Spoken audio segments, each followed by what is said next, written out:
Good morning, students. Now today lecture number is 19 and today's date is 12th May 2020. Now yesterday we have discussed three terms. They are purchase, sales and stock. Now today we discuss next term, that is debtors. Now these debtors is belongs to sales. यानी debtors जो term है वो हमारे sales के साथ जुड़ा हुआ है. So here it is new word for you. So debtors. So what is debtors? So debtors is generally what our current assets. ये हमारी current assets है. Now why it is current assets and what is the meaning of debtors? Let's see. So when a businessman sells goods on credit, when businessman sells goods on credit to its own customers, and those customers are called debtors. यानी हम जब business में customers को goods sold करते हैं, लेकिन कैसे करते हैं? क्रेडिट में. तो कस्टमर्स हमारे क्या कहलाते हैं? डेटर्स. यानी कौन से कस्टमर्स हमारे डेटर्स है? तो जिसको हम क्रेडिट में गुड्स सोल्ड करते हैं वही कस्टमर्स हमारे क्या है? डेटर्स है. यानी जिस कस्टमर्स को हम कैश में गुड्स सोल्ड करते हैं वो हमारे डेटर्स नहीं है. ओके, तो हम गुड्स दोनों को सोल्ड करते हैं, है ना, दोनों कस्टमर को, कैश में और क्रेडिट में. लेकिन जिस कस्टमर्स को हम गुड्स क्रेडिट में सोल्ड करते हैं वो हमारे क्या कहलाते हैं? Debtors. Okay, now customer becomes debtor of that amount for which goods is sold on credit. यानी जिसको हमने गुड्स सोल्ड किया है वो हमारा डेटर्स कितने कहलाते हैं? जितना गुड्स हमने उसको क्रेडिट में सोल्ड किया है. यानी मान लो I have sold 10,000 rupees goods to mister A on credit. यानी मैंने मिस्टर ए को 10,000 का गुड्स क्रेडिट में गुड्स सोल्ड किया है. तो मिस्टर ए को कितना मुझे पैसा देना है? 10,000 rupees. So mister A is my debtors of rupees 10,000. यानी उसको मुझे 10,000 रुपीज देने हैं.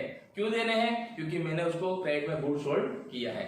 सो व्हेन बिजनेस में, जब हम बिजनेस में अपना गुड्स क्रेडिट में किसी भी कस्टमर को सोल्ड करते हैं तो जितना अमाउंट कस्टमर को हमको देना होता है वो हमारे लिए क्या कहलाता है? Debtors. And that person is known as a debtors. यानी जिससे हम पैसा मांगते हैं, जिससे हमने गुड्स क्रेडिट में सोल्ड किया है वो हमारा क्या कहलाता है? Debtors. Okay, now debtors are treated as current assets. Remember this, debtors are treated as current assets. Debtors हमारा करंट एसेट्स है. Now what is current assets? So as I told you, the assets which remains in business for maximum 1 year. यानी 1 साल तक जो रहता है assets उसको हम क्या बोलते हैं? Current assets. यानी हमने जिसको गुड्स क्रेडिट में सोल्ड किया है उसको हम क्रेडिट कितनी देंगे? It depends on customers. 1 दिन, 10 दिन, 20 दिन, 30 दिन, 50, 60, 70, लेकिन मैक्सिमम कितना देंगे हम? अप टू 1 year, यानी 365 days. Okay, so debtors are treated as current assets because we can demand money from debtors as and when we require money. Okay, हमको उसको एडवांस में बोल देना पड़ेगा. Then debtor means a person who owes money. You can say also owes money. Now what is owes? So owes means what? Have an obligation to pay or repay in return for something received. Now debtors हम क्या बोल सकते हैं? A person who owes money. यानी ऐसा व्यक्ति जिसको पैसा देना निकलता है. तो now here owes means what? Have an obligation. यानी उसको पैसा देना है. किसके भी यहाँ पे? Something receive. Something means what? हम यहाँ पे क्या लेंगे? Goods.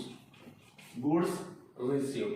यानी हमारे बिजनेस में कोई ऐसा व्यक्ति है जिसने हमसे गुड्स परचेज किया है क्रेडिट में और उसको जो पैसा देना निकलता है तो उसको क्या बोलते हैं हम? His owes towards us, है ना? और his owes towards our business, or he is a debtor. You can say debtor. Okay, so what is debtors? A person or a customer to whom we have sold goods on credit. That person is known as what? Debtors of the business, and debtors are the current assets of the business. Okay, so this is the meaning of debtors. Okay, now next term is bills receivable. Now this term is also belongs to credit sales. Okay, if there is credit sales, there will be bills receivable. So what is bills receivable? So bills receivable is a written document. It is a written document where there are two parties. यानी उसमें कितनी party होती है? 2 parties होती है. कौन कौन सी? तो one is the bill writer, यानी एक जो बिल लिखता है, and second वो accept the bill, यानी bill acceptor. So what is bills receivable? So bills receivable is a written document where there are two parties. One is the bill writer and another is bill acceptor. यानी bills receivable is nothing but it is one kind of document. In there are two parties, एक जो bill लिखता है और दूसरा जो bill accept करता है. Okay, now when bill writer acquires right to receive certain amount as per predetermined date in the future, it becomes receivable. यानी इस बिल के अंदर जो बिल लिखता है, तो जनरली बिल कौन राइट करता है? जो क्रेडिट में गुड्स सोल्ड करता है वो. मान लो मैंने किसी को क्रेडिट में गुड्स सोल्ड किया है तो मैं बिल राइट करूंगा, है ना. So here where a bill writer acquires right, यानी बिल राइटर को राइट मिलता है. कौन सा right? To receive certain amount, यानी कुछ particular amount as per predetermined date, यानी जो तारीख पहले से तय है, इन द फ्यूचर, यानी फ्यूचर में इस डेट को इतना पैसा मिलेगा. It becomes receivable. यानी इस डॉक्यूमेंट के थ्रू जो बिल्स राइट करता है उसको ये गारंटी मिलती है किससे? जो बिल एक्सेप्ट करता है कि फ्यूचर में इस डेट पे तुम्हें इतना पैसा मेरी तरफ से मिलेगा. वो एक तरह का डॉक्यूमेंट है ना. So where bill writer acquires right to receive certain amount as per predetermined date in the future, it becomes receivable. मान लो मैंने किसी को क्रेडिट में गुड्स सोल्ड किया है. Suppose today is 12th May and I have written a bill to Mr. A and Mr. told me that you will receive money on 31st May. I will receive money on 31st May. So that is what 31st May is what predetermined date. यानी आज date तय हो गई कि आपको पैसा 31st May को ही मिलेगा, उससे पहले नहीं. क्लियर? और अमाउंट, यानी suppose I have sold goods of rupees 10,000 to mister A. So what is amount? Amount is also fix, that is 10,000. यानी इस बिल के अंदर वो अमाउंट भी लिखी रहती है और वो पैसा कब मिलेगा फ्यूचर में वो डेट भी लिखा रहता है ना. और ये क्या है? जो बिल राइट करता है उसका क्या है? राइट. कौन सा right? To receive that amount in future from the debtors. Okay, debtors यानी जिसको हमने क्रेडिट में गुड्स सोल्ड किया है उससे.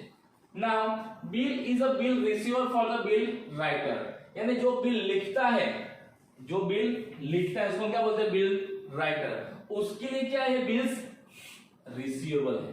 क्या है? बिल्स रिसीवेबल, यानी मुझे उससे फ्यूचर से इतना पैसा लेना है, फ्यूचर में मुझे उस डेट पे उससे इतना पैसा लेना है. तो बिल लिखता है उसके लिए वो क्या है? Bills receivable. So remember, bill is a blank for the bill writer which means bills receivable. Okay, now bill acceptor accept the return responsibility to pay specified amount on maturity date. इसके अंदर जो bill accept करता है, bill को accept करता है जिसको हमने क्रेडिट में गुड्स सोल्ड किया है वो, यानी मिस्टर ए खुद एक्सेप्ट करता है. क्या एक्सेप्ट करता है? कि फ्यूचर में आपको इस डेट पे इतना पैसा दे दूंगा, है ना. वो भी इसके अंदर लिखा रहता है. तो bill acceptor accept the return responsibility. इसमें रिटर्न रिस्पॉन्सिबिलिटी है, ओरल नहीं. ओरल तो शायद वो मुकर भी जाए कि नहीं, मैंने नहीं बोला था, मैंने तो ये डेट बोली थी, लेकिन इसमें रिटर्न रहता है तो अपना डेट चेंज कर सकता नहीं है. So it is a return responsibility to pay specified amount on maturity date. Now what is maturity date? The date on which amount is paid. यानी जिस डे पे उसने बोला था अमाउंट पे करने के लिए, उस डेट को क्या बोलते हैं हम? Maturity date. क्लियर? तो इस बिल के अंदर ये डेट भी लिखी रहती है, date and amount. And generally bills receivable emerges from debtors. नहीं, बिल्स रिसीवेबल कब होता है? तो जब बिजनेस में डेटर्स होते हैं. और बिजनेस में डेटर्स कब होते हैं? जब हम क्रेडिट में गुड्स सोल्ड करते हैं. अगर हम क्रेडिट में गुड्स सोल्ड ही नहीं करेंगे तो डेटर्स नहीं होंगे, और जब डेटर्स नहीं होंगे तो बिल्स रिसीवेबल नहीं होगी. Okay, so bills receivable and debtors both are related with what? Credit sales. यानी हम बिजनेस में जब क्रेडिट सेल्स करेंगे तो ही डेटर्स होंगे और तभी बिल्स रिसीवेबल होंगे.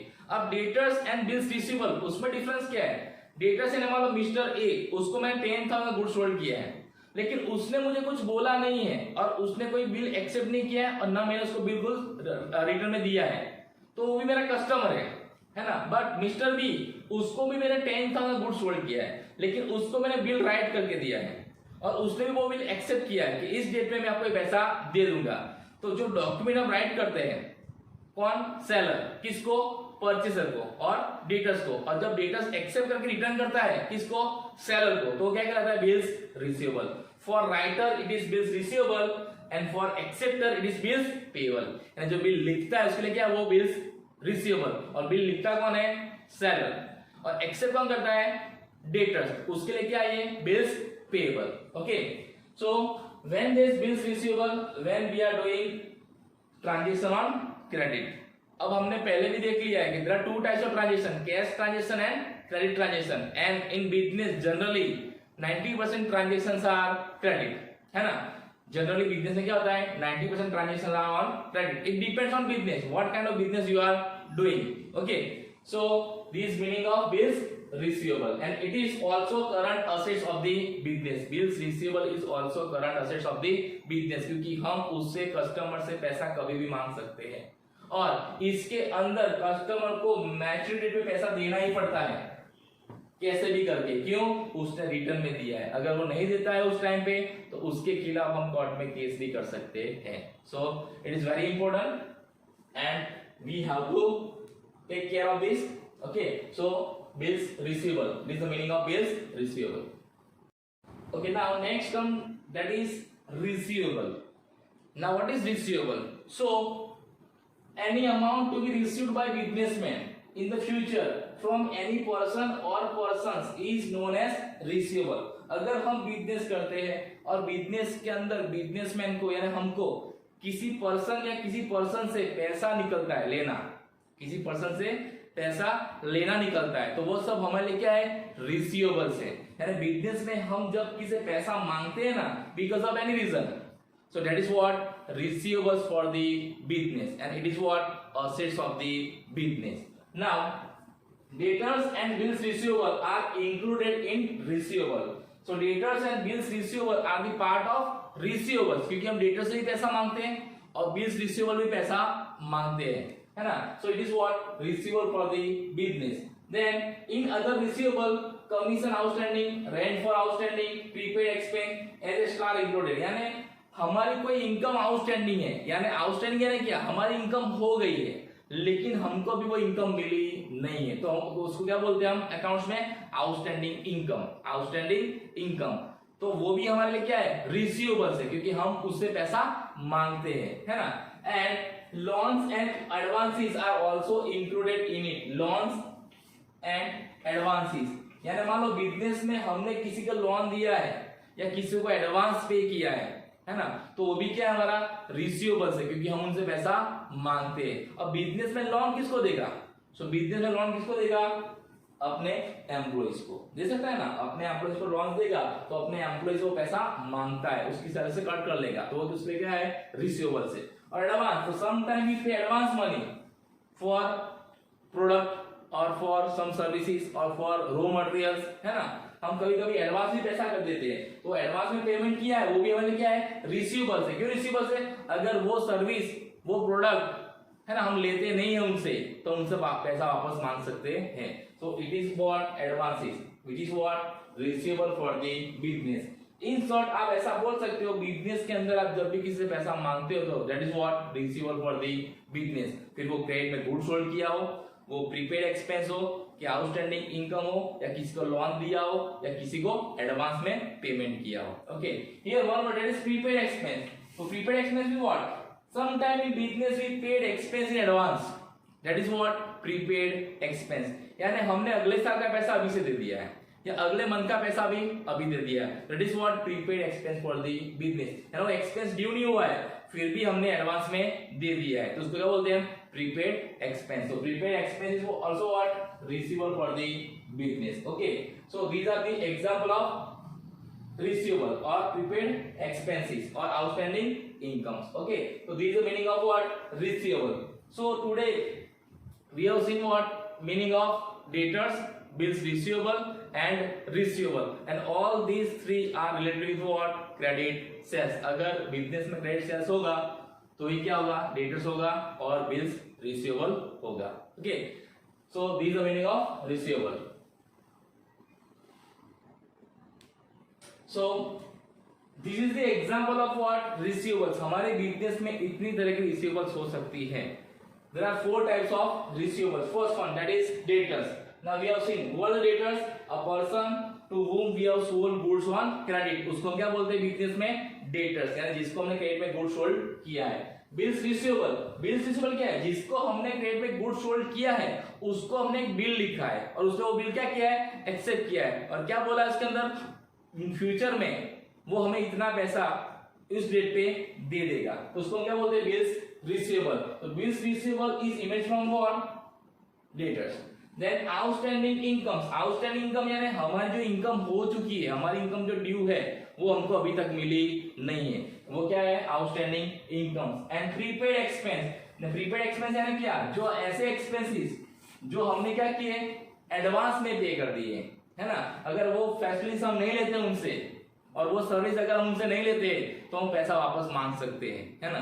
जब भी हम किसी से पैसा मांगते हैं वो हमारे लिए क्या होता है, receivables. So in these days there are 4 types of receivables. Remember this.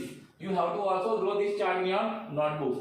And if in exam there is a question, give the example of receivables. So what is the answer? Debtors, bills receivable, outstanding incomes and prepaid expenses. And bills receivable and debtors are parts of receivables. Okay. So this is the meaning of receivables and types of receivables. Okay. So today we have seen 3 terms, that is debtors, then bills receivable and receivable. Now tomorrow we'll see next 3 terms. They are creditors, bills payables and payables. Okay. Thank you and have a nice day.